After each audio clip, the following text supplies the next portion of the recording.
Hello, hello, welcome back, and we're going to now into match day 14. We already know what the table stands are. We all know the positions every team finds themselves in. And in this match day, we will see. Hopefully, Girona can catch back up to where they were at before, with Thomas Lamar being like the best player, but not anymore. Now Jamia being top goal scorer, but Thomas Lamar still been really good. So they need to get a victory here. Jan Regensburg also want to kind of like still separate themselves on the bottom because the bottom area of this table is still very, very close. So we'll see how it looks. After this result, Van de Beek and Unai scoring the goals to give them a victory, a much needed one after their loss to PSV. So Unai is definitely on 2 goals. So now he's on 3.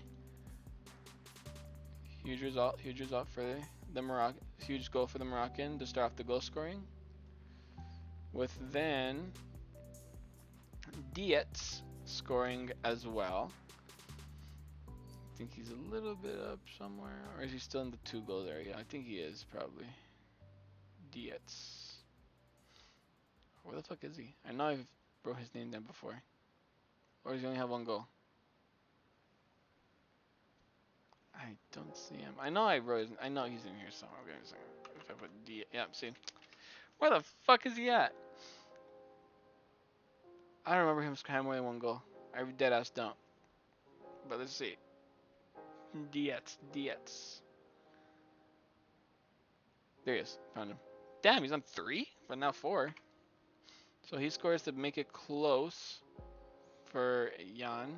However, another goal for Donny van de Beek is enough to see them surpass the German side to get another victory to try and still compete. But again, it's only by 1 goal. They need to win by multiple goals now, Girona, because right now they're only winning by 1, so it doesn't help their goal difference whatsoever when it comes to trying to catch up to Real Madrid.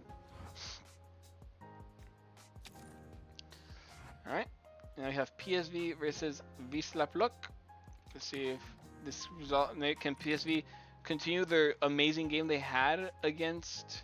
Can they continue the great performance they had against Girona, against bottom of the side Wisla Plock? They can. All right, Dennis Mann and Perisic being the goal scorers. Those two always score together every time. Perisic is now on 5 goals. So puts him up here, passing these guys all together. And Dennis Mann is now in the 8-goal region, if I'm not mistaken. He is. Surpassing players like Mbappe and Brahim Diaz from Real Madrid, which is always a good stat to have. And that puts him right there in the top 10 goal scorers as number 7, top 7 goal scorers. And yeah, really good win. Really good win for PSV against a side that they need to be winning, but we've already proven how much that's not as reliable of a stat. Braga versus Real Madrid. Interesting. Do they have Niakate back? They do not. That could be hard. That could be a little bit of a difficult one. But we'll see. Can Braga complete an upset here? They are a decent Portuguese side, so it's not out of the question.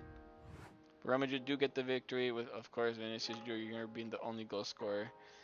But he gets his 9th goal to be on level with Svanbak, Cherny, and Thomas Lamar.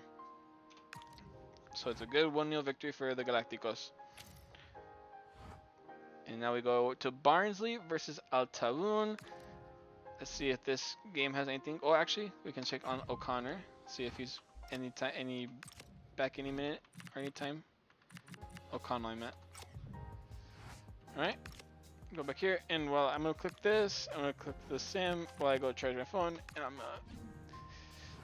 because my phone's almost going to die. So I'm charging my phone. I'm not going to click the result. We'll make a surprise. I'm assuming Al-Tawoun won. Right. There's no way Barnsley got a tie or a victory. Back on my chair, looking at the screen, and oh my fucking god. I dead ass wasn't even looking either. Like, I really wasn't. Well, R. Martinez. Yeah. Not a great result. Really not a great result. Martinez. There he is. He scores his 4th goal. But still, it doesn't matter because then they let this Killer Dunn guy also score. And then they can't respond? Like, that's pretty bad. Killer Dunn gets his 5th goal of the competition. passing Bahussein in the for a spot with the 5 goal scorers. The 5 goal scorers. That's a mouthful. Dusseldorf faced against Hull City. Dusseldorf's player should be back now. Yep, there he is. Put him there. Alright. He's back. Will that improve Dusseldorf's performance? Because they're going to need it against a very strong Hull City. Hull City have been on really good form, and they're going to continue in good form, as Giles and McBurney are the goal scorers here. McBurney is like up here somewhere. Yep, McBurney is now on his 7th goal. Passing Saibari. There we go. And I saw Lanz for, let me copy and paste this letter again. Pretty sure I haven't seen his name yet, so, yep. He gets it close for the German side, but ultimately not enough. And then, boom, Giles. Giles already scored a goal. I remember. There he is. He scores his 2nd goal. I think he's the left back too. So I'm gonna go with him to help them get the victory and stay within the reach of even top 4 now at this point. Hull City have been on amazing form. So it's a possibility. We could see Hull City in the top 4 possibly. Especially without Tawun dropping points to Barnsley. Guingamp versus Besiktas. Guingamp have been really good with Hemia being the main goal scorer of this competition so far. Is it enough? Are we about to see? Can they continue that form against Besiktas, who have also been pretty decent so far this competition? It is a tie. Hemia scores again, and Mafuta. So Mafuta, he goes the goal, first one. So he's up here. So he gets his 4th goal now. So he goes right here. Boom. They've been good, keeping a good, like, healthy and disciplined squad. Guingamp. Mafuta. Jota. So Rafa Silva gets a goal. Rafa. He's definitely higher. Rafa, there you are. He's now at 8 goals as well. Being a really good goal scorer for the Turkish side. Getting in the top 8 now goal scorers. Good for him. And Hemia and Rashika. Rashika scores his first goal, the Kosovo international. But Hemia with 11 goals now, 2 goals ahead of everybody else. Good. Oh fuck. Gotta find a Besiktas player. They haven't had a new goal scorer in a while, but they do now. Alright. Rashika, the right winger for Besiktas, helps get them a point against a difficult French Guingamp. So it's a tie. It's not a loss. So Al-Kholoud versus Falkirk. 2 teams are still in the relegation zone. They want to like do their best to get out of it. Can they though? Will it be possible? We'll see. And bad for Falkirk. This is a bit of their chance to try and do even better, but unfortunately not enough, as Solan is the guy to score the winner to give Al-Kholoud a victory that they have not had in a long while. So there gives him a goal. So Al-Kholoud get a very necessary victory. Like I said, the points are very close in that whole bottom half, so anything can help. Banfield versus St. Trudense. Banfield really need to wake the fuck up. If this isn't a game that would tell them that, hey, we got a chance, because St. Trudense are just kind of like mediocre as fuck, then I don't know what will, to be honest. And they do. Holy shit. And they got, look at that, what I was just saying, they needed goals from other places. Alanis and Rios? I haven't heard these names before. Rios for Banfield gets his first goal. And Alanis, was that his name? Yeah, Alanis. Alanis for Banfield as well. Gets his first goal. And even though their player Sebawi, I know he's on like 2 goals or something. Sebawi, there he is. Even though he gets his third goal, it's not enough as Centuriense fall to Banfield of all teams.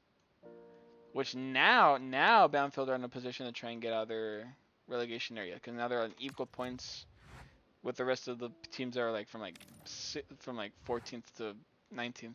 So now they have a chance to get out if they can actually get a few string of games together. See, Osmendi doesn't score, Mendes doesn't score, and you have two different players who did. So that's good for them. Mantova versus Feyenoord. Feyenoord are looking to get in that position. Oh, they did lose a center back though, Chrysopopoulos. So Sela gets in there. 62 rated. Oh, there's another 62 rated right here. Oh, and Gonçalves is back as well. So we can put Gonçalves back in the squad. He has to come off, but who has better than you two? The no-name Mullen has better stats, so he goes in there instead. Alright, there we go. So Mantova are strong again now. Maybe they can use this. They got their left back Gonçalves, and he seems to have been a very important factor to their squad because ever since he was gone, they haven't played well. And look at that, it shows a little bit here with Feyenoord getting a tie against this side.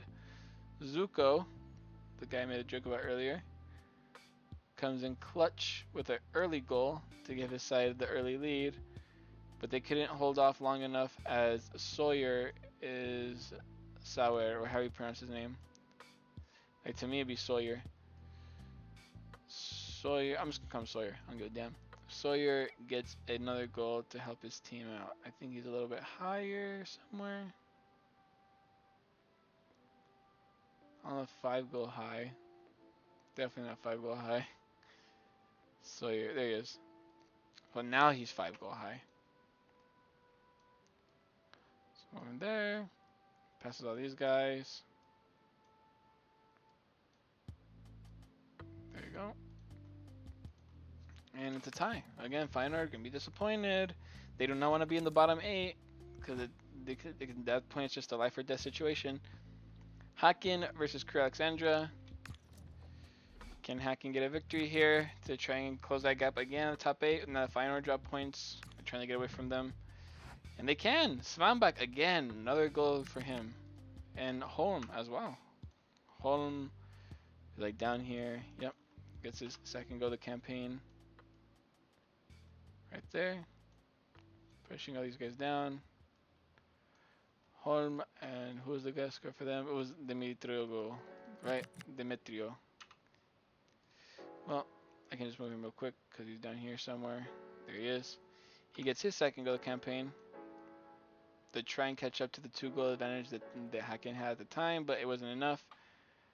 As Haken get all 3 points, and Svanbak gets another goal to push for the top goal scorer of this competition, which now he's at 10, putting him ahead of both Lamar and Cherny. Svanbak is right. It's just 1 goal now behind Hemia. There we go.